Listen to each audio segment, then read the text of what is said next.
right, joining us for Kids Culture Club this afternoon is Jem. Good afternoon, Jem. Good afternoon. Wow. So, have you ever taken this? I mean, I think it's quite foolish for me to ask if, a person have ever taken their MBTI tests when a certain company actually, denies people the right to apply to their company because of their MBTI type. So a lot of people is in this particular personality test, personality type, I don't know, whatever that is. But do you know what's yours? Yes, I am an ENFJ. ENFJ. So pretty close to you. Uh-huh. The J is for judgment or, kind of more of a planner. But the P, you are ENFP, right? So prospecting, thinking about options, Yeah. So there are slight differences, but I really like my MBTI. I would not change it because ENFJ is like a leader type. Oh. And some people I really admire are the same type. People like Barack Obama or Oprah Winfrey. So I thought, yeah, those are people I want to be like. So definitely I wouldn't change. And I'm extroverted. That's the E. Okay, there you go. I mean, I can see that. We can all see that. And I don't know. I mean, I'm learning about my own personality personality type through other people. So ENFP, you said you researched Yes. it before you came into the studio. What is it Right. about? So I was listening to you talk about it. So I was doing a quick read up. And the ENFP type is the campaigner type. So a lot like a politician, Oh. really good with getting along with people and helping people, reliable. Okay. So you could think it's a pretty good MBTI as well. I think you could be proud of that one. And it's a match. I think it's a match. I still don't know why our producer kept on laughing outside. I think there's something really odd with ENFP. She's laughing because we found out all of us in this room are extroverts, but she is the only she is the only introvert. Oh, there amongst you us. go. Yes. Oh, so that's it. Well, anyway, there you go. We're going to talk about personalities today. When it comes to kids, how they Right. are affected, whether it be by their environment or by their zodiacs. I've always thought I'm affected by my zodiac because my zodiac say I am ambition and strong-willed, and ever since I saw that, I wanted to be ambitious and I wanted to be strong-willed. Right. So maybe was it the way you were born or is it what you wanted to be, right? Right. So we talked about people's choices to have kids last week, right? Right. It's your choice if you want to have kids or not want to have kids. It should always be your own choice. And it brought up a lot of topics such as the physical similarities or even, personalities of kids and who they take up with, which Right. this personality, being jealous. Oh, you got that from your mom. Right. Yeah, Parents something yell, like that. "Oh, you're just like your father. You're just like your mother," right? Every single negative part or personality of the kid comes from the other partner, not me. It's not me. It's definitely not me, right? So how about you? Are you more like your mom or your dad? Well, people say I'm a lot like my mother in character, but more like my father in appearance. I have both, but as I get older, I start to look like my mom and act like my mom more. Yeah. So I feel like, was I like that when I was born? Maybe not, but how about you? Yeah, You I like think mom it's or the dad? same. I mean, I found this picture when I was young that I said, oh, when did I take this picture? Because it looks exactly like me, but that wasn't my picture. That was my mom's picture when she was picture? younger. So I knew way back then that I am going to, get my mother's features and all of that, grow up to have my mother's features and all of that. And I think when it comes to personality, my mom works a lot. She does the business part. She does everything when it comes to business and transactions and everything. And my dad is the people person. Oh, so I interesting. guess I kind of, got half and half Half from and half. somewhere. Yeah. So that's good. Well, for me, people say that I'm stubborn, Okay. which is also from my father's character as well. I am pretty sure your mom said that. Right.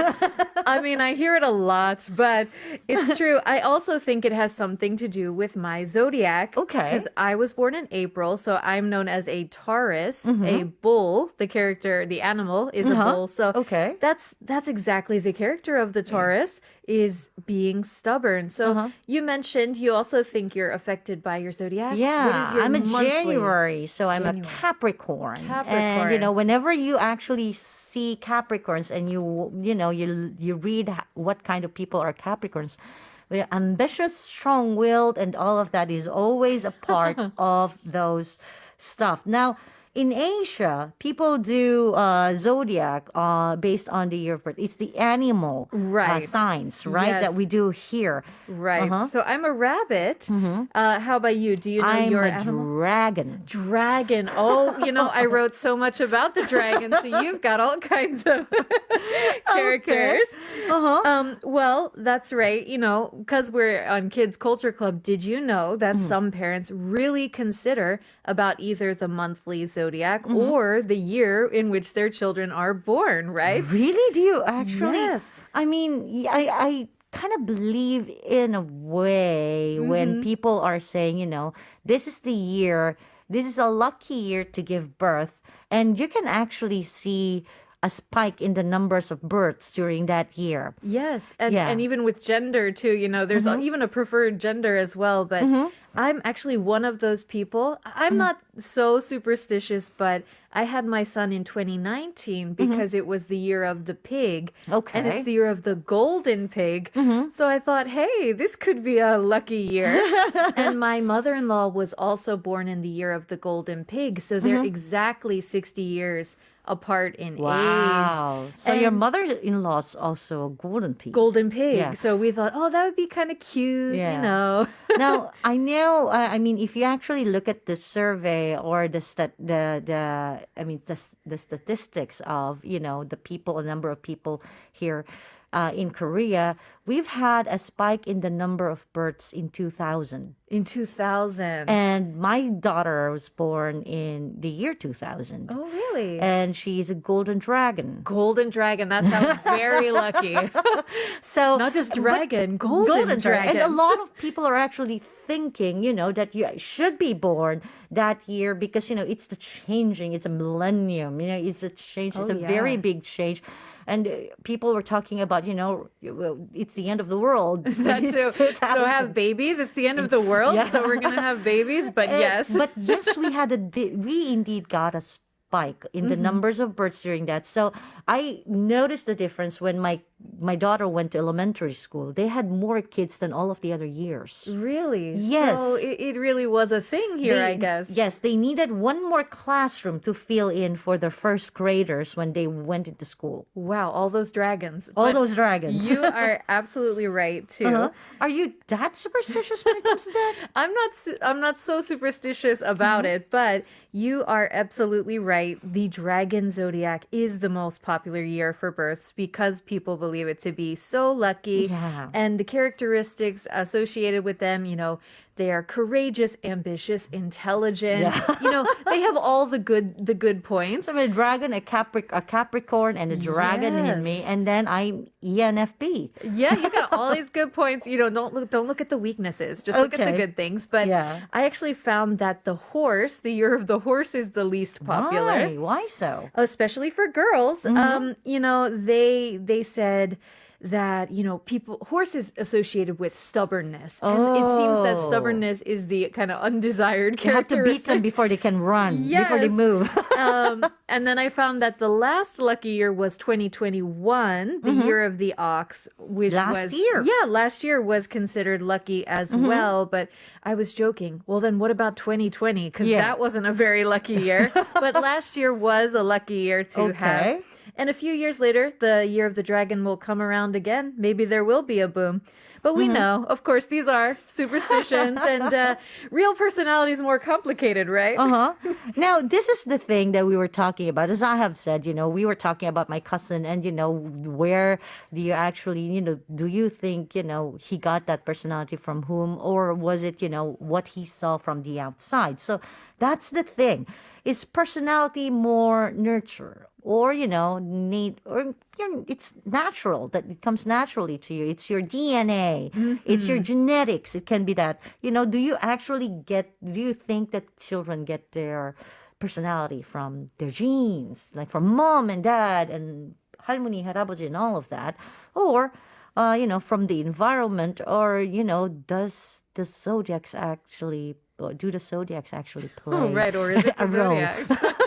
Right. It's the stars. The stars aligned on the day I was born, right? Yeah. Well, yeah, there have been so many studies about this. So as I was researching about it, but there is no exact conclusive number. However, they have found that at least roughly 20 to 60%, yes, that is a huge gap, is from genetics. Of course. Yeah, so they do believe personality is genetic more That's than... like 20 to 60 now. Yeah, what a gap, my- right?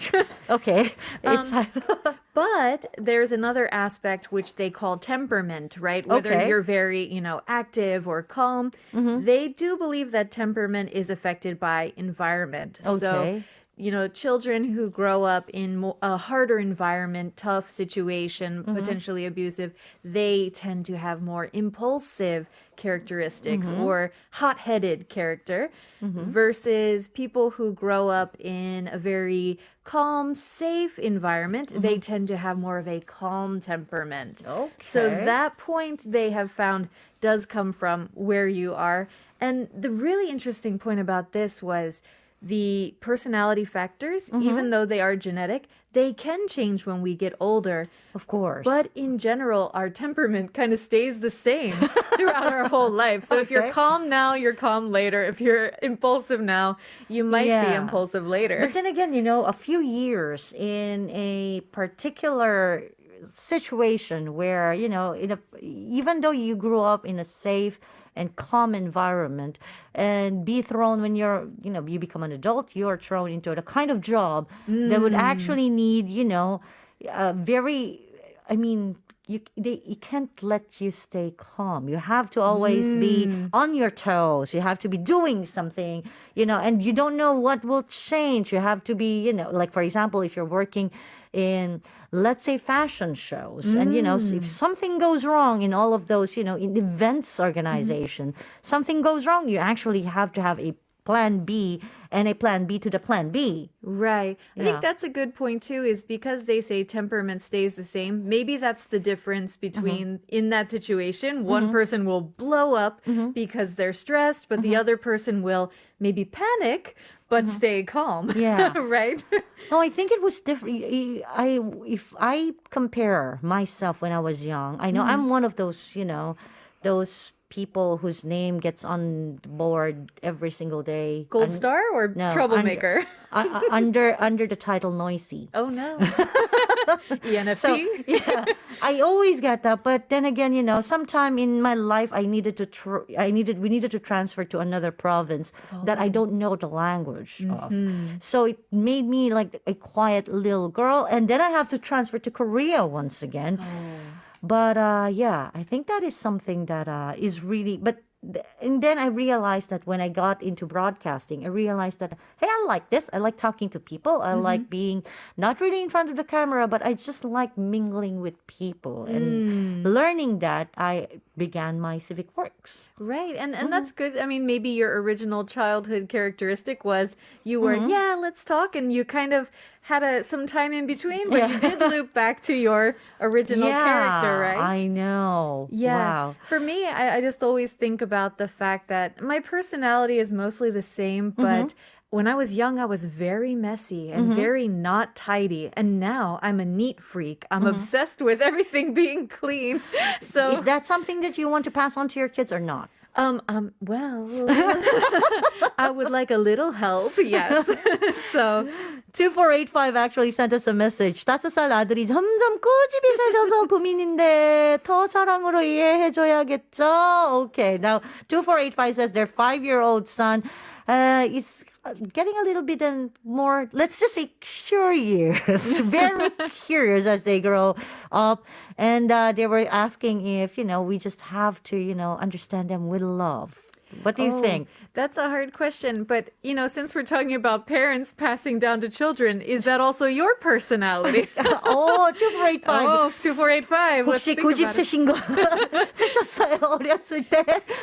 Yeah, just think about it. But I guess the way, to handle that is with more love and understanding to our kids. It could also be a phase, right? Yes, they might not be so stubborn forever. Yeah. So, yes. Okay. Yes. There you go. Well, and also, as you mentioned last time, and this is a really great connection as well, that some people don't want to have kids because they're afraid their kids will have personalities like them, No, maybe stubborn. That was my cousin. He doesn't want to get married because he doesn't want to have kids that will actually be like him. He doesn't. He said. 나 같은 아들 못 키워. I can't raise a son like me, so I'm not getting married. And that's the reason why he's not getting married. It's not about, he's frightened of getting married or getting hitched or anything, but he's afraid that he might actually, have a son who's totally like him. Right. You want like raising yourself. You think about, will I be able to raise a kid who's just like myself? Could I also raise a stubborn child if I'm stubborn myself, right? But that's how the environment and nurture takes place, right? Absolutely. That's where the nurture comes in. We also have to consider as parents, what are the characteristics we are showing to our kids? Yeah. If I act so stubborn in front of my daughter, she might think, oh, that's the way adults That's act. okay. Yeah, that's okay. My mom does it. My mom always does that. My mom goes nuts. Right? So, we know that kids are like sponges and they are always watching. So our own personal behavior, and we say this so many times, we do have to be mindful of what we do. What we say, What how we say, act. yes. And then maybe my daughter won't be stubborn like me as long as I do. Yes. Now, don't be too surprised if your kid grows up and it feels like you looking at the mirror. Honestly. But anyway, thank you for all of that, Jem. And I'm going to see you next week. All right. See you next week. And that wraps up Diverse Voices for today. I hope you enjoyed our show. I hope you get to think about your MBTI, your personality. And as I've said, don't let it affect you. Be as you are. You're good as you are. So this has been Jasmine. And we have our producer with us, Igil Mina, writer Nael, and our sound engineer, of course, our guest, Jem, here in the studio. Wrapping up the show, we'll have a song for all of you. This is Lala Sweet with 같은 별자리. Make sure you join us once again tomorrow at 4 p.m. Love you all.